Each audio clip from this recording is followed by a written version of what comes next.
or it's actually something that is pre-written in our minds, both me and you, that the husband is always supposed to be the one to initiate any sexual encounter. So if the husband doesn't start it, probably the wife won't even initiate it. And I can say it's happening in many houses. It always happens like this. If the husband doesn't start it or doesn't ask, that's why you find out that, sometimes the husband has to say, can I have? The husband has to ask for sex. When in actual fact, you are not even supposed, you are making love. It's for the benefit of the two of you. Both of you are supposed to enjoy it and everything. So yes, the education is important, but it's for you as a parent to regulate, to dilute, to make sure that you help your kids understand that yes, education is important, but we must have boundaries. We must know when to use it and how to use it and everything and whatnot. So it's very important to make sure that your child, besides going to school, they have another source of information where they are taught, be it at church, be it at home. Make sure that you teach them after they've been taught. You have time to sit down with them, and not to say that when they come home to you telling you that we have been taught that you have to put the like, no, don't say that. We can't speak about things like that here. No, we can't talk about that. Who is she gonna talk to? Then she'll go on internet and say, if you cannot understand it on a plastic or on a dongle, whatever, on a vibrator, you can try it on a boy. Boys, they like it, so you can try it on a boy. You can talk to one of your boys at school and you say, I can get a condom, and then you can try it, whatever. The internet will teach them the wrong things. So if your child comes to you and tell you that we have been taught about sex, we have been taught about this and everything, let them speak whatever they have been taught. Let them speak openly and freely, and then after that you say, okay, my baby, I've heard you, what you have been taught and everything is correct. It's important. You need to know that information.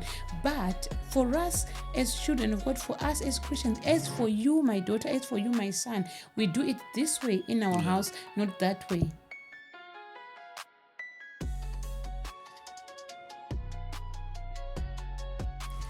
Greetings. Welcome to Real Life Conversations with Israel Vongai. It's always an exciting time when we are here just to share, about relationships, about marriages. And I'm here today with my beautiful wife, Vongai. How are you doing today? I'm all right. Hi, guys. How are you? How is everything? How is your weekend? How is work? Those who are going to church, those who are going to work, how is it? Those who are just enjoying the sun, whatever it is that you are enjoying, I hope you are having fun, cherishing your relationship, whether you're single, you're married, you're in between, you're in a...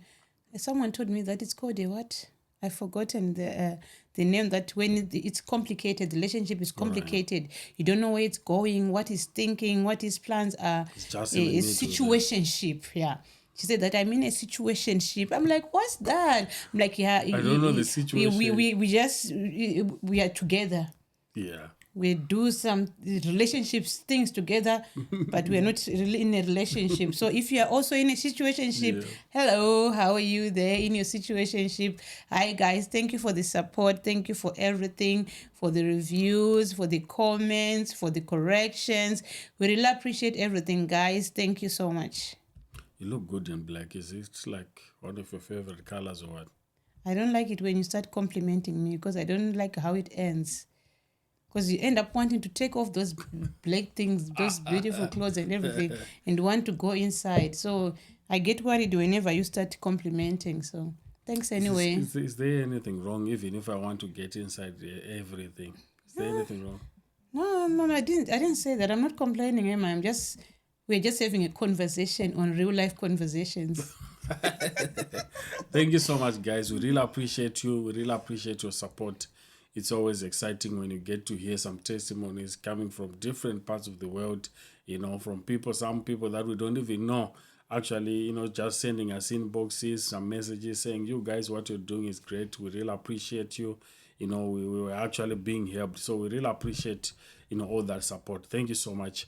Vongai, today is your favorite segment. What have you got for us today? Question and answer, guys. I'm so excited and so intrigued. Yep. Yeah, and so touched with some of the questions that you guys are sending through.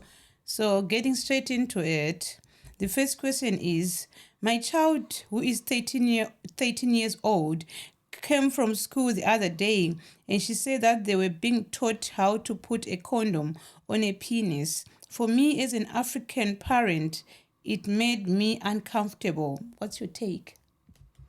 Yeah, it's a situation that we find ourselves in because, like, I think we spoke about it the other day to say that there are some cultural differences, there are some culture shocks that we're going to experience, and I believe that is probably one of them. Because what I can say is that nowadays, if you look at the statistics, young girls as young as maybe your daughter's age, like that person age, they said 13, is it?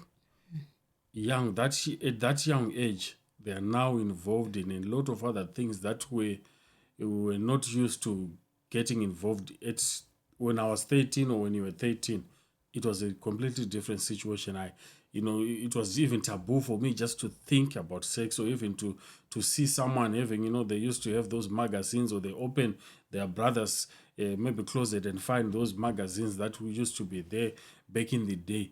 You get into serious trouble just by just getting to observe that. So nowadays, statistics is actually telling us that those kids at that young age, most of them are now, being treated for STIs. Most of them are now, getting, pregnant. Or, a lot of things are happening just at this young age of 13.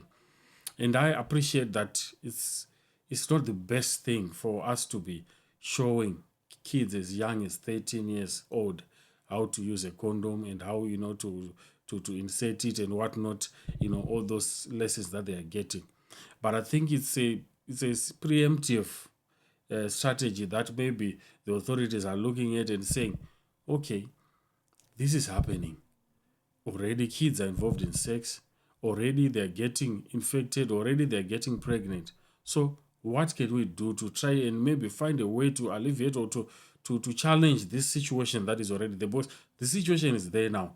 There's nothing we can do about it. Kids are as young as that age are now involved in all these things because technology, the TV, the community, everything is just pushing them towards all this.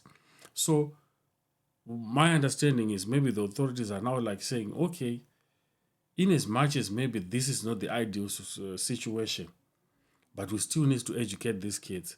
Because if we don't educate them right now, they're still going to fall into that same trap maybe that their brothers or their sisters actually fell into. So how can we avoid this? How can we educate them? How can we teach them? It's not an ideal situation because I can tell you, like, I think back home, from our maybe African countries, maybe it might not be something, it might not be a similar situation where you have like kids in school, like it's still primary school, or maybe slightly into Form one. just the first grade. Maybe they might not be, having such kind of lessons. But to be honest with you, they need those lessons now more than ever, because if they don't get to learn this, my encouragement maybe that I can give you is to say, you as the parent, you as the mom, you as the dad, find a way in your busy schedule to try and educate your kids about these things. Then don't wait for them to actually observe it or get to know about it out there, because the moment they get to know it somewhere else, then it becomes a problem. But if you actually tell them this exists, guys, if you're not careful, you'll fall into trap A, trap B, trap C. Can you guys find a way, get this knowledge? It will help you for life or for your future. Then you try to educate your kids. Because other than that, it's really not an ideal situation. But here we are. I when I got here, I told myself that I will have to look for a church, even if it's not the same one that I used to go to back at home. I have to look for a church that is seriously faith-based and seriously is gonna ground my kids and teach them and make sure that they are rooted and they are taught very well whilst they are here. Because most of the time, Monday to Friday, they are at school, being taught all sorts of things, being fed all sorts of information and everything. And Saturday, they're on the internet and everything, watching videos and doing whatever. Sunday, that's the only day probably they go to church and learn and everything. So as a parent, it's my responsibility. Yeah, I was asking my own the other day, I was like, were you guys ever taught about it? Like, yeah, We were told that you have to make sure that the tip is properly in and everything. And they were showing us how to do it, and they gave us and showed us you should do it like this, you should put it like this, and make sure that doesn't come off and everything. I'm like, and then after that, after they have done that, you sit your daughter down, you sit your son down, like, okay, yeah, that's good that they have taught you that. Because I know there are some kids out there who are doing it. But us as Christians, us as children of God, you as my daughter, as my son, I have taught you that no sex before marriage, and you are not going to sleep with anyone. Yes, you need the education. Yes, it's okay for them to teach you about whatever, how it's used and everything, what you're supposed to do. But you are not having sex anytime soon. You teach them. You have to, don't scare them or put your foot down, whatever. You have to speak them politely and nicely and everything, and to make sure that they understand. Because the more you push, they push back. The more you try to force it, the more you try to force them to say, I want you to do this. You have to explain to them, why is it that I have to wait until marriage for sex? Why is it wrong to have sex before marriage and everything and whatnot? Yes, it's crazy. Yes, for us it's uncomfortable. You know, my daughter was explaining full and showing me, and I saw this is, and she's only 13. I was like, oh God, help me. So us as parents, it's our responsibility to do that. Like you were saying, that even back at home, it's very important for the schools to start teaching kids those things, telling them what, because they are STIs, they are unwanted pregnancies, child pregnancy and everything, because they are seeing on the internet, they are seeing, even last time we were talking about pornography, they have access to pornography, they see all those things and everything and whatnot, and they want to experiment and try to do things. We have had a lot of situations and stories of kids who get pregnant at 12 years old, at 13 years old. So yes, the education is important, but it's for you as a parent to regulate, to dilute, to make sure that you help your kids understand that yes, education is important, but we must have boundaries. We must know when to use it and how to use it and everything and whatnot. So it's very important to make sure that your child, besides going to school, they have another source of information where they are taught, be it at church, be it at home. Make sure that you teach them. After they've been taught, you have time to sit down with them, and not to say that when they come home to you telling you that we have been taught that you have to put it, like, no, don't say that. We can't speak about things like that here. No, we can't talk about that. Who is she going to talk to? Then she'll go on internet and say, if you cannot understand it on a plastic or on a dongle, whatever, on a vibrator, you can try it on a boy. Boys, they like it, so you can try it on a boy. You can talk to one of your boys at school and you say, I can get a condom, and then you can try it, whatever. The internet will teach them the wrong things. So if your child comes to you and tell you that we have been taught about sex, we have been taught about this and everything, let them speak whatever they have been taught. Let them speak openly and freely, and then after that you say, okay, my baby, I've heard you, what you have been taught and everything is correct. It's important. You need to know that information. But for us as children of God, for us as Christians, as for you, my daughter, as for you, my son, we do it this way in our house, not that way. I get to understand and appreciate also one of my friends, I think, here in the UK, they actually told me that, they are not sending their kids to school anymore. They are doing some homeschooling. They have the capacity, they have time. I think their wife is always home, to assist with that. So it's mostly because I think they are afraid of what happens if you are not involved in your kid's life. So even if your kid is going to school and you are not homeschooling and you are not doing any of this sort, even though you are not involved, even though you are not homeschooling your son or your kid, you still need to make sure you're involved. You still need to make sure that you are there for them, like what you were saying. You talk to them, you speak to them, find out from them exactly what's going on, what did they learn, and all those kind of things, because it will actually help you and help them as well. I'll go back to saying that only God can protect our kids. Even if you homeschool them, you remember, they are kids where they've got a juror and everything. They are well protected. They are picked from school to school. Everything is done properly. They've got bodyguards and everything and whatnot. But at the end of the day, you find them pregnant. You find them with an STI and with all that protection. So, it's okay to homeschool your children, try and protect them. But somewhere, somehow, the world will catch up with them. They'll catch whether it's the internet, whether it's when they are going to go out there to work. Probably they are not prepared enough because they've been confined inside the house and everything. So even though you are not allowing them to go to school, teach them about those things yourself. Yeah. In a way that you want them to learn at your own pace, that you want them, but you don't say that I'm keeping them at home so that they don't learn about sex, they don't learn about pornography, they don't learn about this, whatever. I don't want them. No, no, no, no, no, no, no, no, no. As much as you don't want them exposed to the world out there, you still have to teach them about sex, but in your own words, in the right way and everything. Because just closing them inside and everything, it might make them worse. And the moment, the day that you're going to release them into the world and say, now you can go work, you can go to the world, they will be like, you want to do everything and take everything. All that thing that they couldn't do because they were being confined and homeschooled and whatever, they would start wanting to take it all and everything. So as much as you're protecting, yes, I agree, that's very good. It's very important. Homeschooling is very good. It protects them from, but still you have to teach them. Because one day they will go out there, they will go into the world. You cannot protect them forever. They have to know, you have to teach them the right way and the proper way, not to think that just because you have homeschooled them or they are staying at home, internet will not get them whatever. You might give them whatever, parental control and everything, whatnot, but somewhere, somehow, the devil is so cunning. So the best way you can do is to ground your kids in the word of God, to teach them, to pray for them.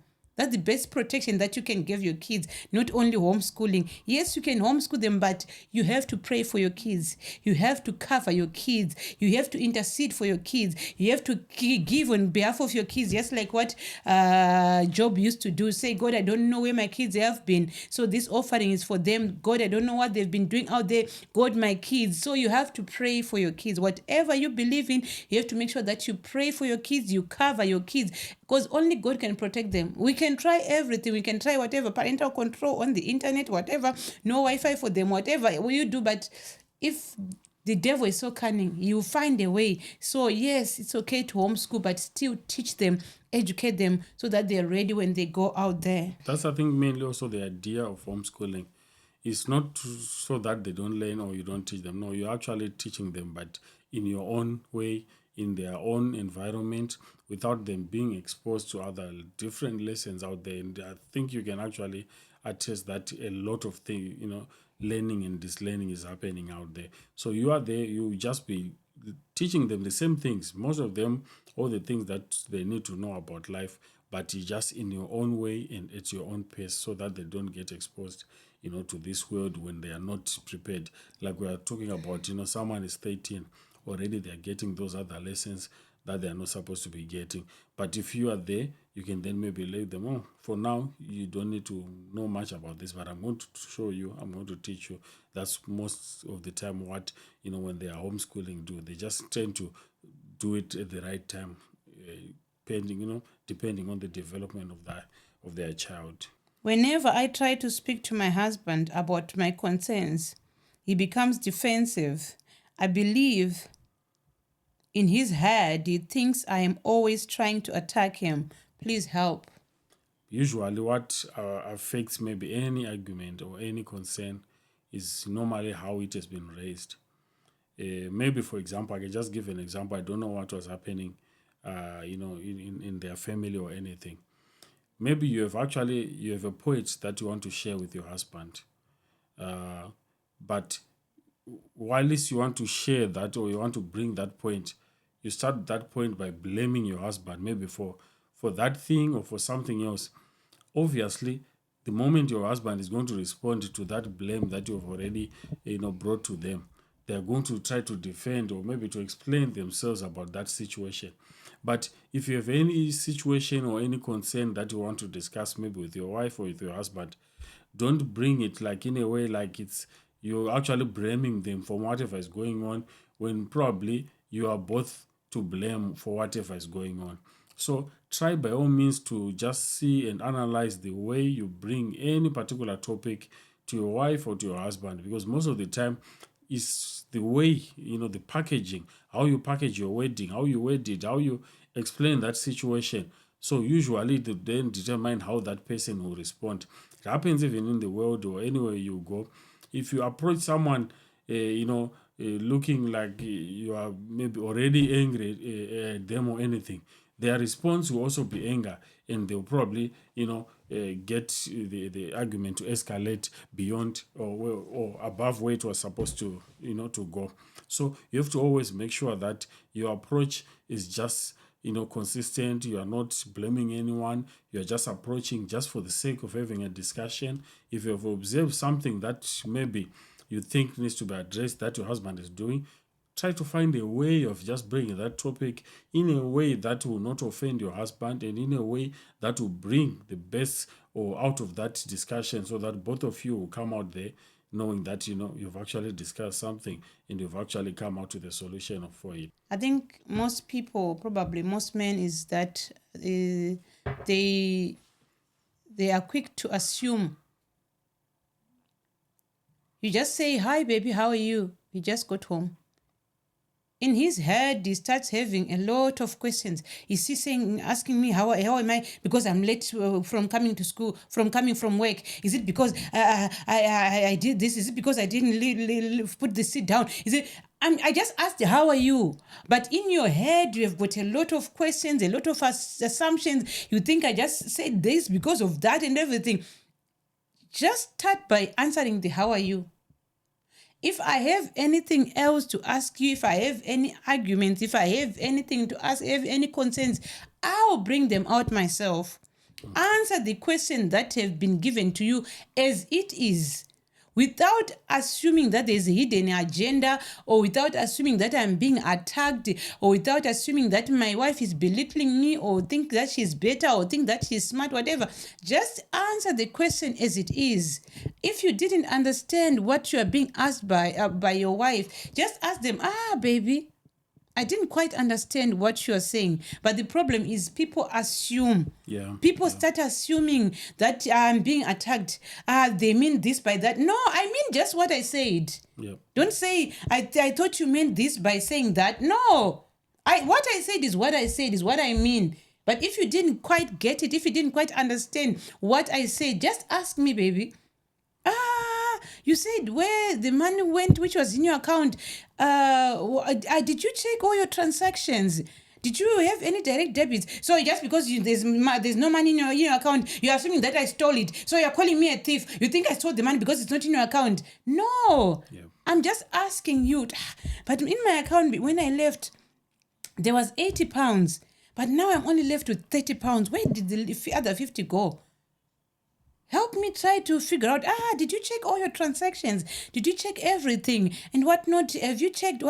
But already in your head, you're assuming that I'm calling you a thief. I'm blaming you. I'm saying you took it. I'm saying it's your fault. I'm saying you didn't give me enough money. No, I'm just asking. It's about me. It's actually my confusion that I have. I'm actually worried about myself, that I'm forgetting things. I don't understand why this is happening. I'm trying to figure things out. But already in your head, you have assumed that I'm here to attack you. I am here to maybe just to add on to what you just said just now, just the example that you used, instead of maybe you saying, where's my 50? I can't find my 50. Just go to your husband and say, baby, I'm trying to figure out what happened to the $50. I had 80, now I have 30. Can you help me to check? Because it's already different, like from when you said, I can't find my $50. Where's my $50? Already that question on its own is like you're actually saying you know where that $50 is. But if you come to me and say, baby, can you help me check out what could have happened, to our funds? I had 80, now I have 30. That way it's a bit different. Why is it that my wife wants me to chase her every time we want to have sex? We have been married for years.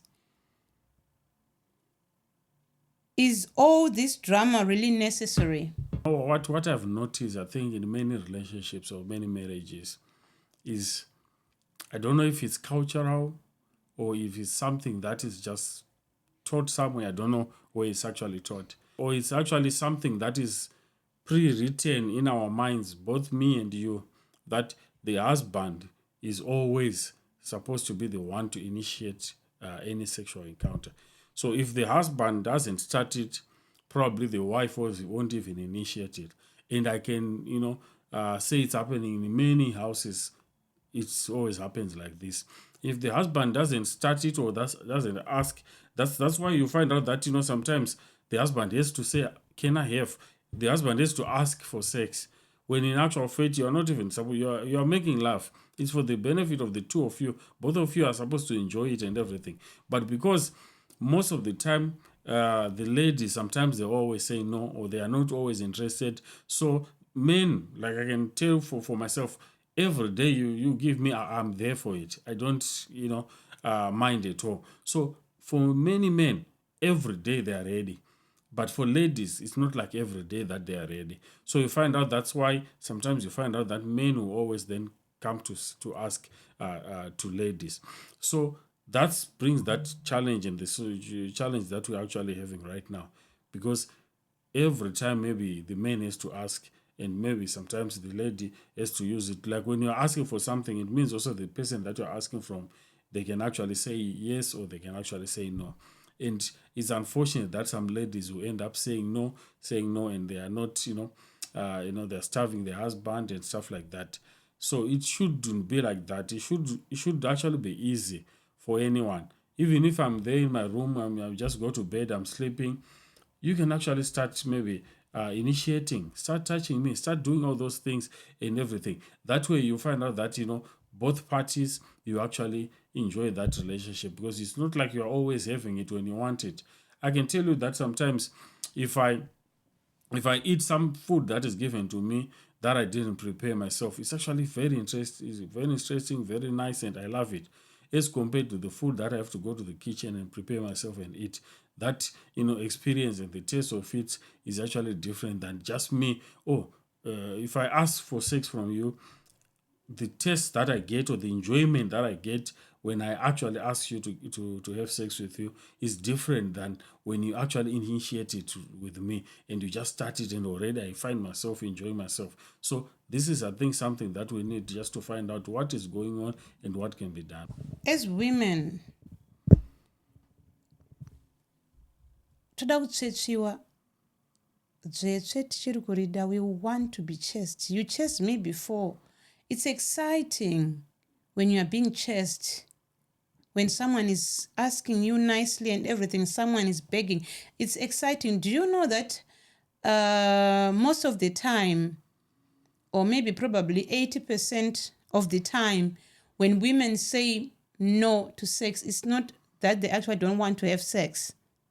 They just want you to chase them. Say, come on, baby, come on, let's do it. When you go to a woman, you try to touch her, and then she'll be like, no. And then you'll be like, Saka Uskuda, you don't want to have sex with me? No, I just want you to pursue me. So I just want you to try. Yes, you have to keep on trying to chase me. It's exciting. What if when I'm trying to chase, because sometimes even in the bush, if I'm chasing an animal and I keep chasing and I can see that I can't catch this, I'll just give up and say, okay, let me go and try another animal. Yes, go and try another animal. Then marry another person. Don't get married if you are not ready to chase you, if you're not ready to pursue your wife. I don't mind chasing. But if I chase you, Vongai, for example, I chase you, then you are making it difficult for me to chase you. What do you want me to do in that scenario? It's not like they make it difficult for you. Like I said, you try to touch your wife. And then they'll be like, no, I'm not ready, I'm tired. And then already you'll be like, you don't want to have sex with me. Hey, whatever. So where did you get it? Well, whatever. Try to touch your wife. Try to be patient. Try to be romantic and everything. Like, I'm here. Do you want to have sex? Like, it's so exhausting. It's so nauseating. It's like we are being asked to eat something or to do something. Just try to touch your wife. Just try to be romantic. You're going upstairs or you're going to bed. Just try to hold them. You can just test the waters to see how your wife is and everything. But the way you guys want to do it, you want to make it like from the sofa, you go to the sofa, go to the bedroom. Now that's when you want to try to make love, to try to have sex. You'll be asking, do you want it? Do you want what? Is it food? Just try to be romantic. Just try to chase your wife. Hey, baby, how are you? How was your day? Try to touch your wife. But the moment you try to ask me if I want it, it puts off and it messes up everything. But just try to be romantic. We want to be chased. We want to be pursued. Not all the time. Women who say, no, I don't want. No, I'm not ready. Not because they are not ready. Not because they don't want. But they just want to be chased. Come on, baby.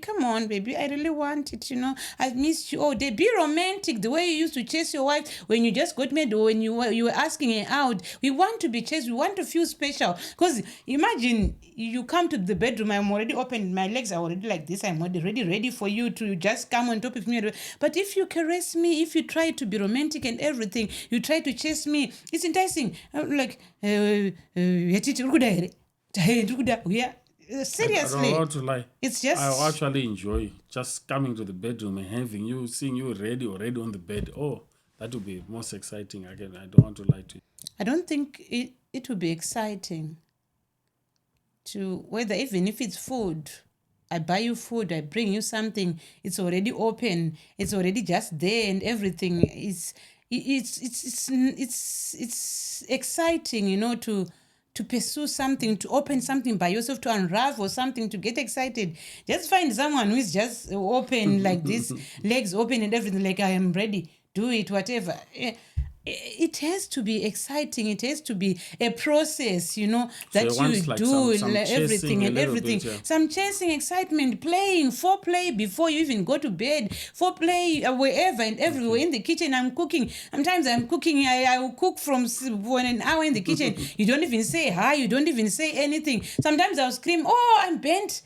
No sound, nothing, and anything. You be just quiet watching You're just TV, ready and for you bedroom. are just waiting for me to go to the bedroom and say, "Look, do you want?" But the whole time you were not even talking to me. Yep. You didn't even check on me when I was in the kitchen. Just come into the kitchen when I'm cooking. Ah, baby, what are you cooking? Let's Cooking. make You you snap there. my back. You do something. Can I taste? How is everything? You just check on me, Just make everything excited to show me that you are every part of my life. Not only part of my bedroom, not only part of me when you want me to open my legs for you, when you want me to have sex with you. Be part of my everyday until we get to the bedroom, until we have sex. But the fact that you want to have shortcuts, you come to me and ask me, do you want us to do it? Do you want us to do what?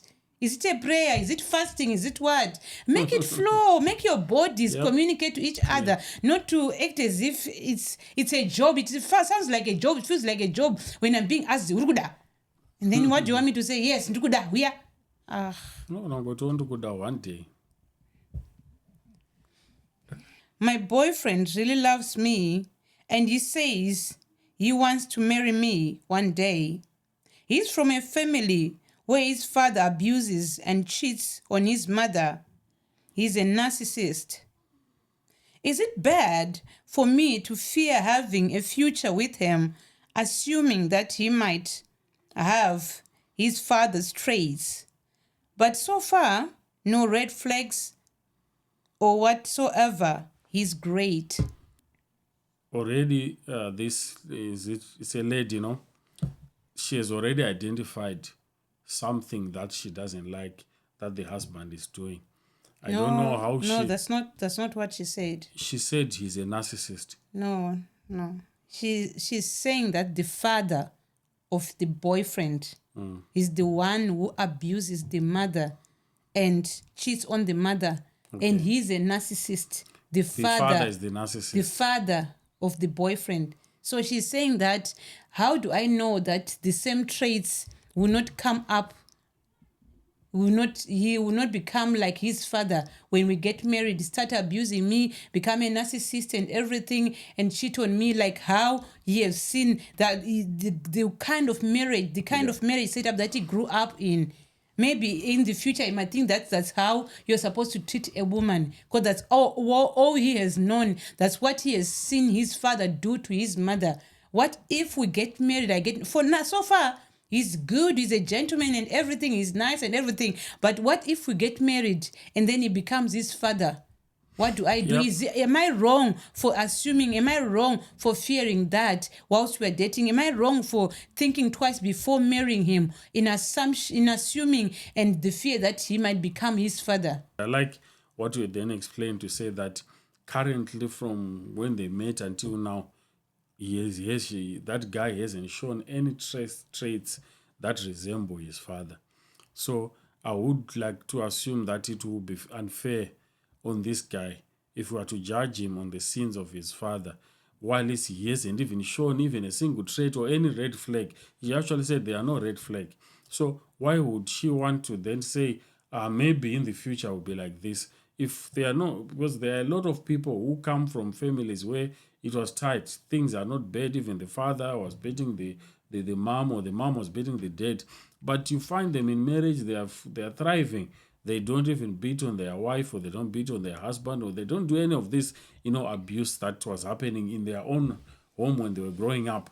So let's not judge someone based on where they are coming from, or maybe you judge someone, you say, oh, maybe they are young, or they don't, call it, they don't have anything of substance that you can say. No, you just need to know that each and every one has their own way.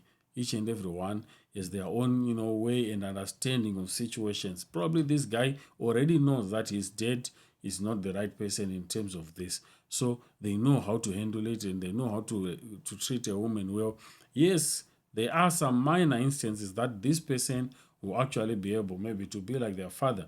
But currently, based on the information that we got, he hasn't shown any of this. So let's not blame him for the sins of his father. That's my thinking.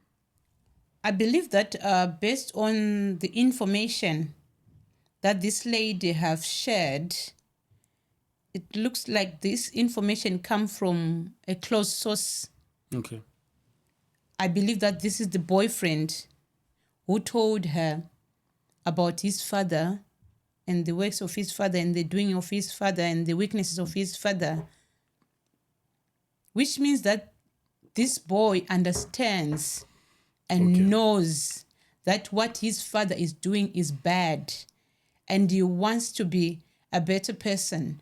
I was talking to someone a few days ago, and they were and I've realized this in many instances, that most of the kids that are raised in broken families, or families which are not conventional, or families where there is not enough love, when they grow up, they want to be better. Yep.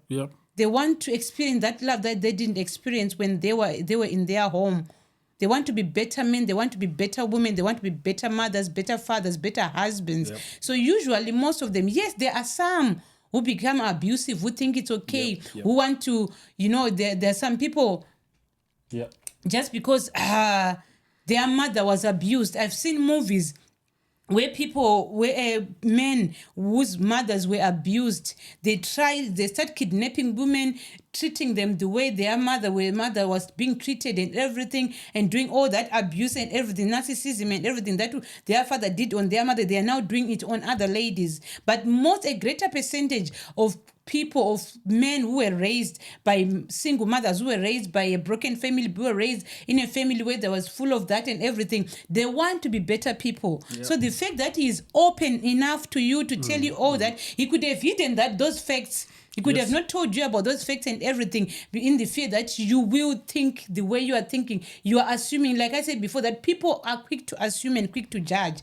So the fact that he's open about it, he's telling you about it and everything, it shows that it's not something that he wants for himself. He wants to be a better man. He wants to treat you better than how his mother was treated. He wants to be a better man than his father. So I think you should just keep on looking, keep on checking out for those red flags. When they start to show, then those traits, you might say, babe, the way you reacted, the way you slept when I say that, I don't think that's okay and everything. But don't be only on the lookout of those.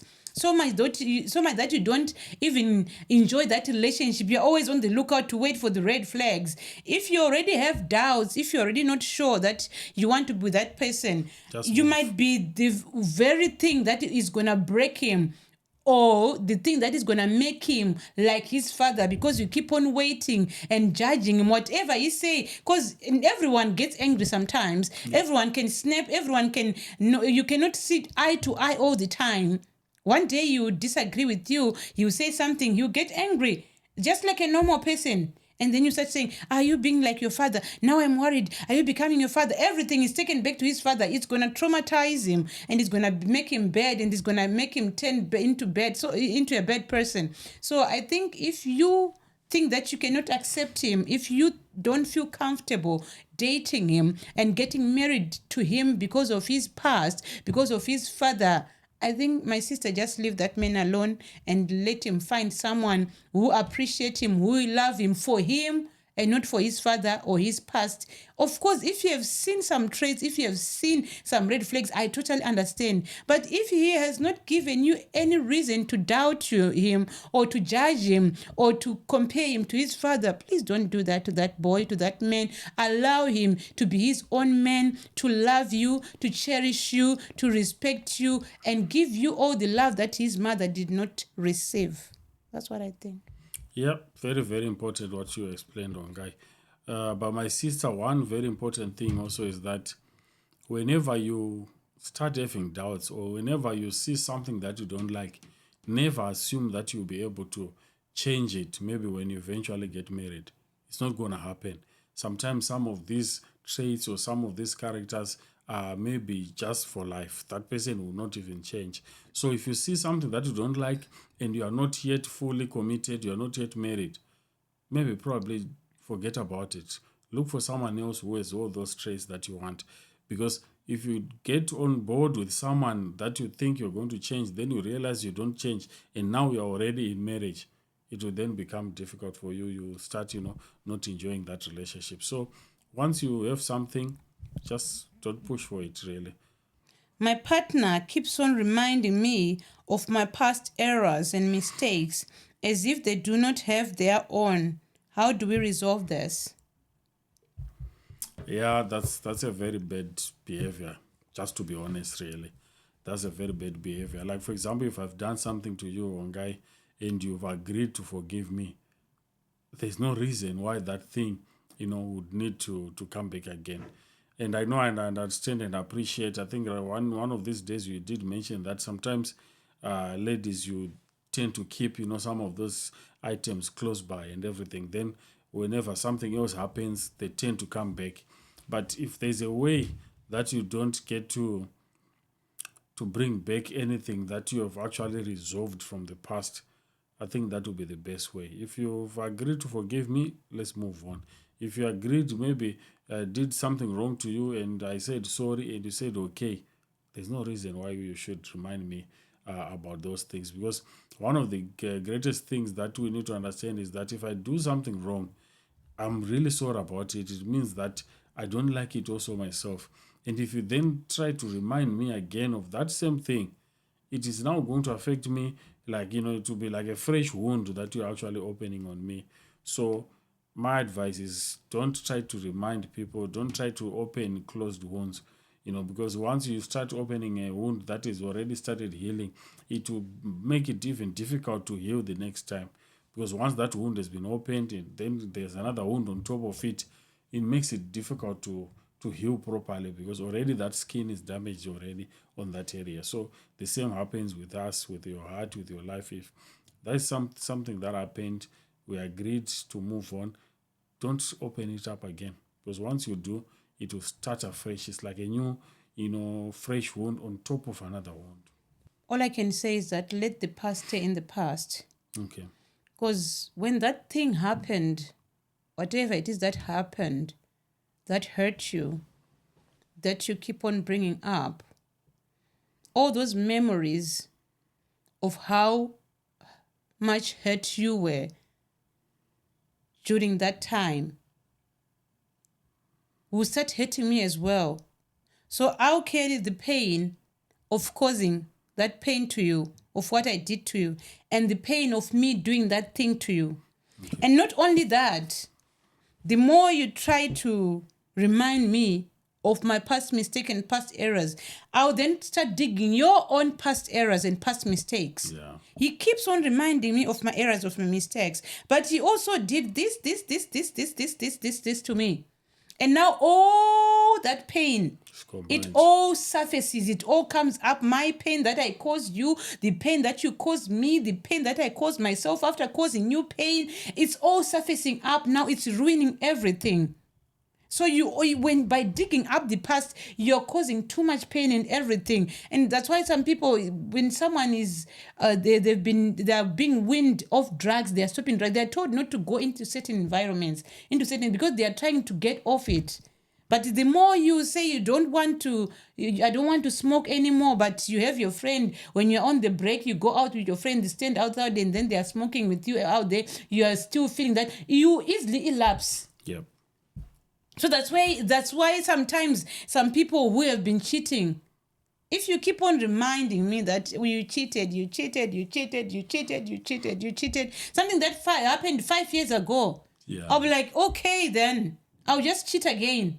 Because you keep on reminding me, it's like it's happening. It's like it's happening in real time. It's like you never forgave me. So why should I suffer? Why should I commit? Why should I change when I keep on being reminded, I keep on being told that I'm a cheater. Once a cheater, always a cheater. Once a cheater, always a cheater. But I stopped. I'm not doing it. But you keep on reminding me. You keep on resurfacing that wound and everything. Have you actually stopped? And are you actually showing that you have actually completely stopped? Yeah, I have stopped. All right. But it's you who just keep on bringing it up. All right. All those things that I used to do, I'm home on time, I've changed, I'm going to church, I'm doing everything right. But you just keep on reminding me. Whatever I do, whatever I say, you just keep on reminding me. It's because you cheated, so whatever. It's because you did that, because you did. Really? Yeah. Because once we say that we have forgiven each other, we have to help each other heal. Yep. We have to help move on. Yes, I hurt you. Yes, you hurt me. But we decided that we have forgiven each other.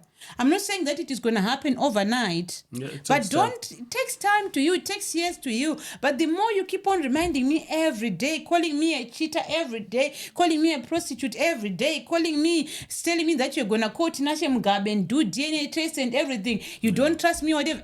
Every day. I don't feel comfortable. Sometimes I even fear for my kids. I'm like, he keeps on saying that he doesn't trust that the kids are his. He keeps on saying he wants to go to Tinashe Mugabe. I don't feel safe even with my kids. Yeah. Even sometimes when you are reprimanding kids just because they did something wrong, I'll be like, is he reprimanding him like that because he thinks he's not his child? Because you keep on saying about it, I don't understand you. I don't. You just keep on feeding. But I won't enjoy that marriage. He won't enjoy that marriage because you keep on reminding them everything is about the past. Let's keep the past in the past and move on. When you feel like you want to talk about the past, something has happened, something that is close, similar to that, and you want to put in the past, just take a cup of water and drink. Okay. And swallow. And don't talk about it. We have been dating for a while now, and my boyfriend says he wants to pay my college fee whilst we're dating. Is this advisable? From experience, that I've seen people coming online, talking about their situation, talking about how they've gone through life, I don't think it's advisable. If you are still not yet married, if you are still not yet, if they've not yet paid lobola for you, my advice is don't take their money. Don't take, that school fees money or whatever rent money that they can give you. The moment you start getting... Rent money? Let me explain. The moment you start getting rent money from your boyfriend, you are not yet married and you are allowing that person to pay your rent money for you. You are literally saying, you are now my husband. I'm now married to you. Even if you then decide to say you don't want to date that person, you are now just going to get yourself or that new person you're going to bring to you in trouble. Because why? This is experience that I've seen. Are you saying that people who are dating are not supposed to do things for each other? You can do things for each other. But when you actually start... To what extent? That's what I'm trying to explain, to say to what extent you have to determine amongst yourself. I know, depending with how, financial elbow is your boyfriend or whatever, it varies. But what I can assure you is I've seen a lot of people, no matter how rich that person is, that was paying your rent, that was buying you cars, that was taking you to school, it never ends well. Most of the people who end up, fighting, shooting each other. The next thing, I'm paying rent maybe for my girlfriend. I'm not yet married, to Vongai, but I'm paying rent for you. I've taken you to school. I've bought you a car. Then the next thing, maybe you have your friend at school that you start, trying to date or maybe trying to think about, because we are just dating. We are not yet committed. We are not yet married. So you still are within your rights to even chat and do whatever you want with whoever you want, you are still, in your right to do so. But remember, I'm paying your rent. I'm the one paying that college fee. I'm the one paying everything. So imagine if I then get to find, when I come to your house that I'm paying rent, I come there and I find there's another boy just chilling there, watching Netflix and chill on the TV that I bought you and everything. Obviously, there's gonna be problems there when I come there. So you don't want that kind of challenges. And also the other thing, for you, the boyfriend, who's probably paying for this girlfriend to go to college before you get married, my brother, you are just going to get yourself in unnecessary stress, because a lot has happened. We have evidence. We can Google it right now. There's evidence that when you start paying for someone who is not committed to you, they are not married to you. So you can't force them to marry you. The moment they get to college, they then realize, oh no, is this not my type? Is this not my type? Yes, he's paying the rent, but what? So what? I don't love him anymore. I don't have feelings for him. And you're already paying, you've already committed, college this is expensive. Maybe you're paying 10,000, 15,000 a year for that particular person that you think, maybe after they do college, I'm going to get married. You'd rather first take that first 10,000, pay lobola if you really love that person, and maybe get committed to them and they know that you are there. But still also, it's always going to be a challenge. So I don't know, but that's just my opinion. Let's not put each other in tight spots and tight positions and tight places where we can't breathe. Like I always say that I would never use juju or a love potion on you, try to make you love me or try to make you stay with me, because I don't want to be in love with a zombie or someone who I don't know whether you are loving me for me or you are loving me because of what I did to you. So we don't want to put each other in such a position. And then they even without them knowing or without them wanting, they will surely hold that over your head. Yep. They will surely remind you of that, of how they took you to school. Whatever decision you make, you won't be comfortable in that relationship because you're just afraid. Even if when you want to get out or even if you want to say something, they will just keep on reminding you, unaware or aware, that you are what you are because of me or because of what I did for you and everything. So you might put yourself in a cage or in a tight spot by accepting such a big gift or such a big commitment from a boyfriend whom you know things can change instantly. Things can change in a minute, in an instant. So I don't think that's advisable, because you might end up hurting and hating each other for that. So I for myself, I wouldn't advise my daughter to let. I believe that girl have good parents or something, or maybe unless maybe she's working, she's paying it herself, and then the boy's parents say, don't pay, I'll pay it for you. But if she has good parents, if she even talks to the parents, I wouldn't let my daughter let her boyfriend pay fees for her. Yes. If a daughter comes to me and say, Mommy, my boyfriend wants to pay tuition for me, I'll be like, no, it's not happening. I'm taking you to school. I'm paying for your fees in school with pride and everything, so that you can stand tall and say, no, my parents take me to school. I took myself to school whilst I was working and going to school. So I don't think that's very. Yes, you can buy each other phones and everything and whatnot. You can help each other here and there, Valentine's Day, whatever. Some people are that rich that they can buy you a car, whatever. But you make sure that those things that you are doing for each other, they will not be held over your head and everything and say, I paid your fees and whatever. So don't put yourself in that compromising position that states so much that you won't know how to get out of it. Like what my mom and my dad used to tell my sisters when they were growing up. They would tell them, never take anyone's money, no matter how you think it's small. Maybe they'll buy you food, they'll buy you chicken in, or they'll buy you whatever, KFC, McDonald's. Never take that McDonald's from a boyfriend. Never. That's what are you giving them back? What are they expecting back? Yes, that's the issue. So if you are hungry, come home and eat. Never. So to the extent of even having them paying your school fees, you've taken it too far. Or letting them your rent. They want to sleep in that house, in that bedroom, that's in that too bed. Far. And you don't have that energy. It's now like a husband. You don't have that energy to say no. The reason why they say that fees will become a cage for you. Imagine, you can't move. The reason why they say you are dating or murukufambidzana is so that you get to see each other, get to know each other. What if you have taken all those gifts and everything, then you really see that this person I don't want to walk with this person. They say, give me back my money. Because I don't Where know you gonna nowadays get if it? people do it. Long ago when we was going to school and everything, someone will be shamari. You can't Bring say you don't everything, love all those me. Valentine All cards those and cards and my everything. Chidoria, that teddy bear, I want it back. Bring them, bring So them, bring them, bring them. if you are not careful, you end yourself in Yeah, serious we don't trouble want that. because we don't want that. Because I'll be saying, okay, give me my things. You can't say you don't love Konke, me. konke, konke, Then konke. you start to calculate. You see, if I go to my dad and then ask, I need money. What do you need the money? My boyfriend bought me and paid my rent and bought me an iPhone. Now the iPhone is used. Now he wants his money back. You can't explain it. So you then say, okay, Izzy, I love you, What but can you I don't love do? me. Exactly. You end up being in a relationship for the wrong reasons Yep. because you made a bad choice. So, Yep. my sister, no, I don't think it's Stay away. advisable to accept that Stay money. away from people's money. Stay away. Just stay away. We want to do a business back at home.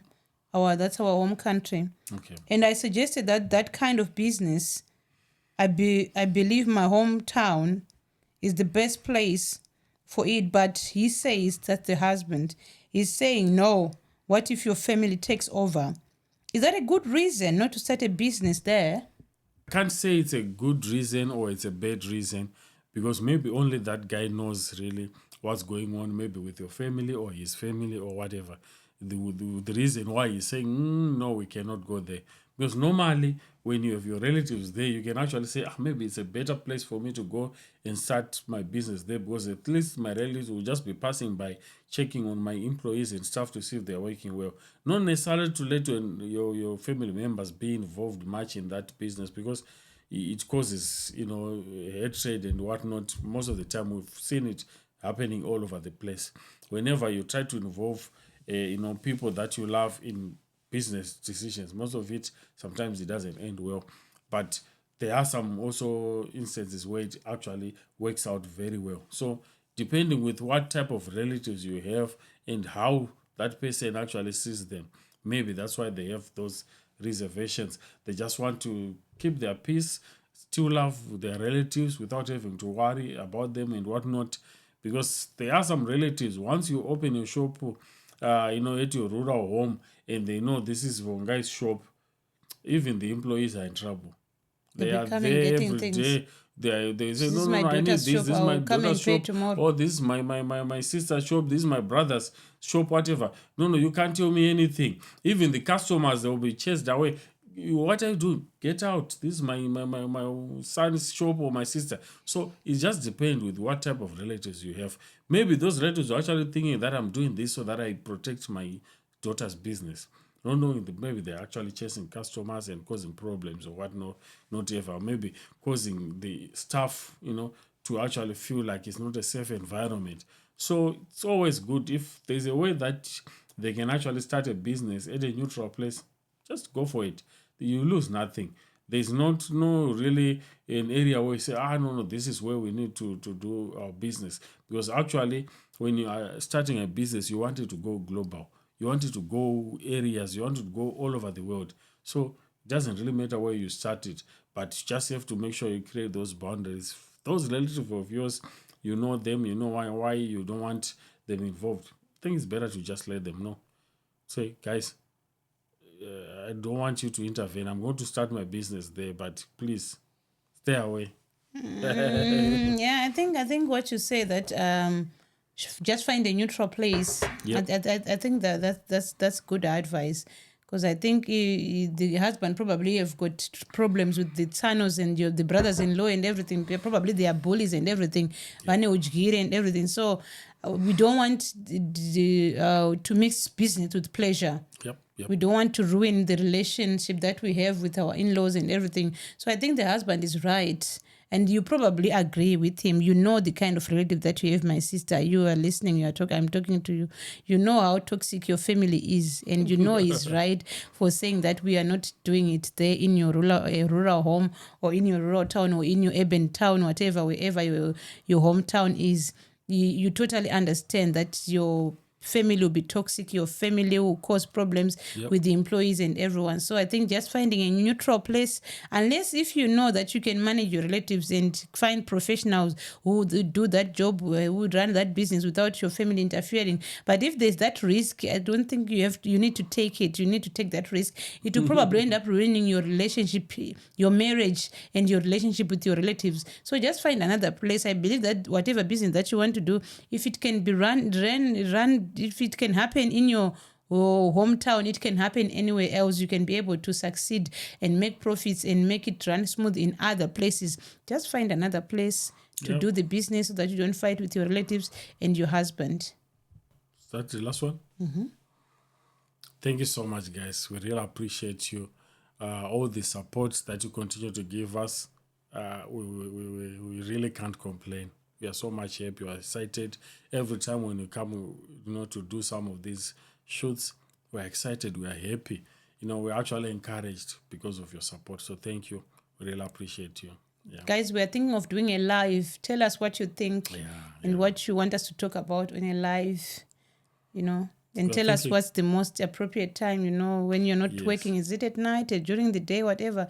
Tell us if you want us to do a live and when and what it is that you want us to talk about. Yeah, just let us know the date, because we're actually thinking maybe we'll do like a question and answer session. You come on live, you give us your questions in real time, and we respond to them answering them in real time.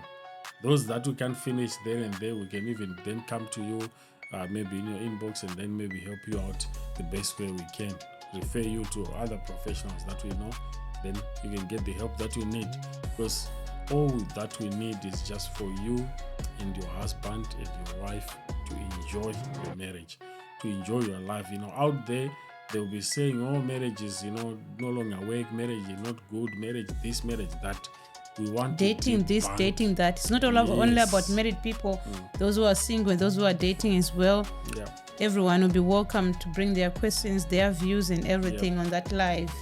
So we're destroying all those stereotypes. We are debunking all those things that are, making other people not want to enter into marriage, because they think, oh, if this is happening, oh, if that happens and everything. So we want to make people enjoy. We want you to enjoy. And I'm sure you're going to enjoy this year. Even if we are not enjoying it, I think you will enjoy. Are you not enjoying? Yeah, it's all right. No, I enjoy marriage. I love my husband. I enjoy my marriage. I love my kids, everything. And it's not perfect, but it's good. I'll do it again. I'll do it again. We are the perfect example. No. There's nothing like that. There's nothing like that. We are all trying. We try. We learn every day. Even like I said, even when you're actually doing some of these questions and everything, we're actually learning a lot of things that we see, some other couples having. Sometimes we might not have reached that stage, but we can actually learn and maybe avoid that path. So the same can happen to you. Maybe you have not even come across what we talk about here, but it's good just to know how to maneuver out of it when you eventually come through it. Yeah. Yeah. So thank you so much, guys. See you in the next episode. Bye.